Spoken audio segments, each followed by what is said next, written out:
शादी के बाद महेंद्र का स्वभाव पूरी तरह बदल गया। वह दिन भर आशालता के साथ अपने कमरे में बंद रहता, न अपनी माँ की परवाह करता, न ही घर परिवार की। राजलक्ष्मी को यह देखकर दुख होता था कि जिस बेटे के लिए उसने सब कुछ कुर्बान किया, वही अब अपनी जिम्मेदारियों से मुंह मोड़ चुका है। महेंद्र अब कॉलेज जाने के बजाय अपना सारा समय अपनी पत्नी आशालता के साथ बिताना पसंद करने लगा था। यह बात राजलक्ष्मी को बिल्कुल अच्छी नहीं लगती थी। उसे लगता था कि उसका बेटा दिन ब दिन निकम्मा होता जा रहा है। ऊपर से महेंद्र और आशालता का घर में मांस मछली खाना, जो ब्राह्मण रीति रिवाजों के विरुद्ध था, राजलक्ष्मी को और भी अखरता था। धीरे धीरे वह अपने बेटे और बहू दोनों से इतनी नाराज हो गई कि घर छोड़कर अपने गोद लिए बेटे बिहारी के पास गांव चली गई। उसी गांव में विनोदिनी भी रहती थी, जो अब विधवा थी।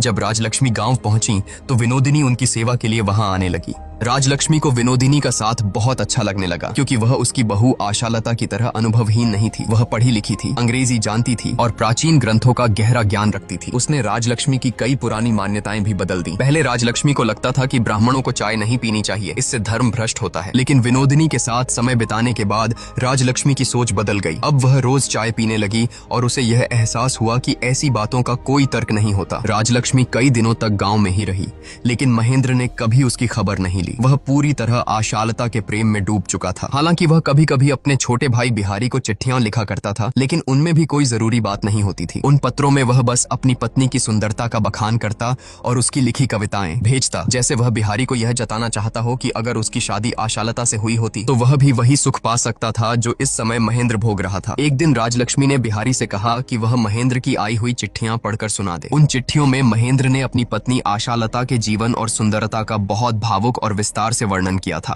राजलक्ष्मी को यह सब सुनना अच्छा नहीं लगा, इसलिए उसने तुरंत ही चिट्ठियां सुनने से मना कर दिया। लेकिन विनोदिनी को वे पत्र पढ़ना बहुत अच्छा लगा। जब वह उन्हें पढ़ती तो ऐसा महसूस करती जैसे वे प्रेम से भरी बातें उसके लिए ही लिखी गई हों। उसके मन में धीरे धीरे महेंद्र की एक प्रेमी जैसी छवि बनने लगी। कुछ समय बाद जब राजलक्ष्मी कोलकाता लौटने लगी तो वह विनोदिनी को भी अपने साथ ले आई। अब विनोदिनी के पास वैसे भी कोई नहीं था, वह विधवा थी और उसका जीवन दूसरों की सेवा में ही बीत सकता था। इसलिए राजलक्ष्मी ने सोचा कि क्यों न वह उसकी सेवा अपने पास रहकर करे। कोलकाता आने के बाद विनोदिनी की दोस्ती महेंद्र की पत्नी आशालता से हो गई। दोनों धीरे धीरे इतनी घुल मिल गईं कि सगी बहनों जैसी लगने लगी। आशालता ने प्यार से विनोदिनी को एक नाम दिया, चोखेर बाली, जिसका अर्थ है आंखों की किरकिरी। आशालता जितनी भोली, मासूम और अनुभवहीन थी, विनोदिनी उतनी ही समझदार और आत्मविश्वासी थी। उसका अपना व्यक्तित्व था और कोई भी उस पर अपनी इच्छा नहीं थोप सकता था। विनोदिनी की मौजूदगी सबको पसंद आने लगी, लेकिन अब तक उसकी मुलाकात महेंद्र से ठीक से नहीं हुई थी। दोनों एक दूसरे को नजरअंदाज करते थे, जैसे दिखाना चाहते हो कि उन्हें एक दूसरे के होने या न होने से कोई फर्क नहीं पड़ता। पर सच्चाई यह थी कि दोनों के दिलों में एक अनकहा आकर्षण था,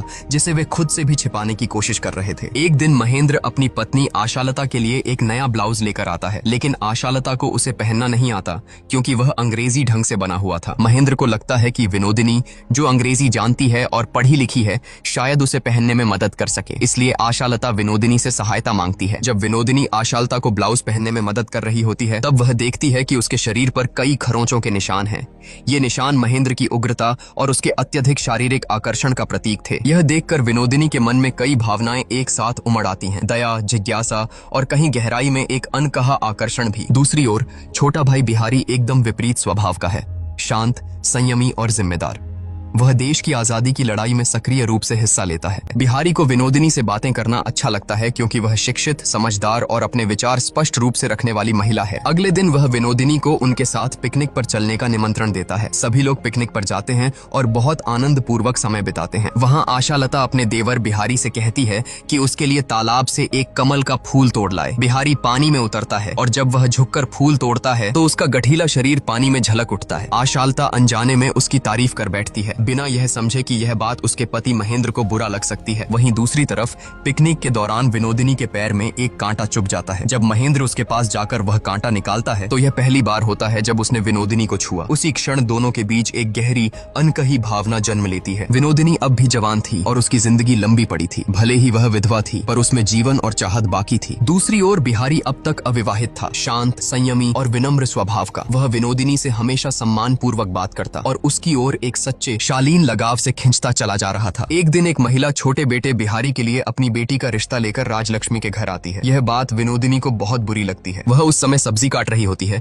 लेकिन उसका ध्यान पूरी तरह उन महिलाओं की बातों पर होता है। इसी वजह से ध्यान भटकने से वह गलती से अपनी उंगली काट बैठती है। घाव गहरा था, इसलिए महेंद्र उसे रात में अस्पताल लेकर जाता है। लेकिन वहाँ एक गलतफहमी हो जाती है। अंग्रेज डॉक्टर को यह लगता है कि महेंद्र विनोदिनी का गर्भपात करवाने आया है, क्योंकि उस समय अगर कोई व्यक्ति किसी विधवा महिला के साथ देर रात इमरजेंसी में अस्पताल आता था तो आमतौर पर इसका यही अर्थ निकाला जाता था। हालांकि यह सिर्फ एक गलतफहमी थी। इलाज करवाने के बाद दोनों घर लौट आते हैं। उधर बिहारी का रिश्ता भी उस लड़की से नहीं हो पाता। धीरे धीरे बिहारी और विनोदिनी के बीच पत्रों के माध्यम से बातचीत शुरू हो जाती है। दोनों एक दूसरे से अपने मन की बातें साझा करने लगते हैं और यह भावनात्मक जुड़ाव धीरे धीरे गहराता जाता है। एक दिन किसी खास अवसर पर आशालता विनोदिनी को अपने गहने और सुंदर कपड़े पहनाकर सजाती है। वह चाहती है कि विनोदिनी भी उस दिन खास दिखे। गहनों और कपड़ों में सजी विनोदिनी बहुत आकर्षक लग रही थी। लेकिन दूसरी तरफ महेंद्र को यह सब देखकर बहुत बुरा लगता है। उसे विनोदिनी का सजना संवरना बिल्कुल पसंद नहीं आता। उसे यह महसूस होता है कि वह उसकी सीमाओं को पार कर रही है। गुस्से में आकर वह उससे सारे गहने उतरवा देता है। यह सब देखकर आशालता बहुत दुखी हो जाती है, क्योंकि वह विनोदिनी को अपनी बहन की तरह मानती थी। उसे यह समझ नहीं आता कि महेंद्र को विनोदिनी के सजने संवरने से इतनी आपत्ति क्यों हुई, जबकि उसके मन में विनोदिनी के लिए कोई गलत भावना नहीं थी, बस स्नेह और अपनापन था। उसी रात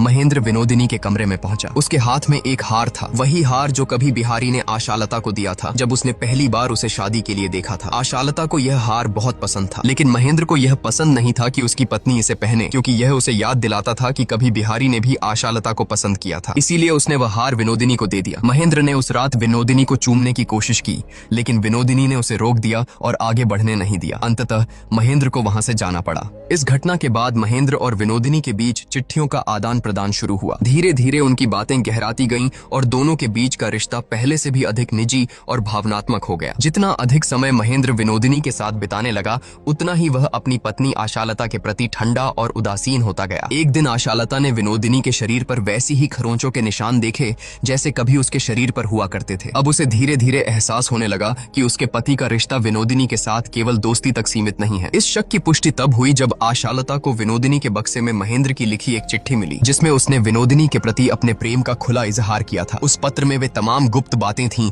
जो सिर्फ उन दोनों के बीच साझा थीं। अब सब कुछ स्पष्ट हो गया था। आशालता को यह एहसास हुआ कि जिन दो लोगों पर उसने सबसे ज्यादा भरोसा किया था, वही उसे धोखा दे गए।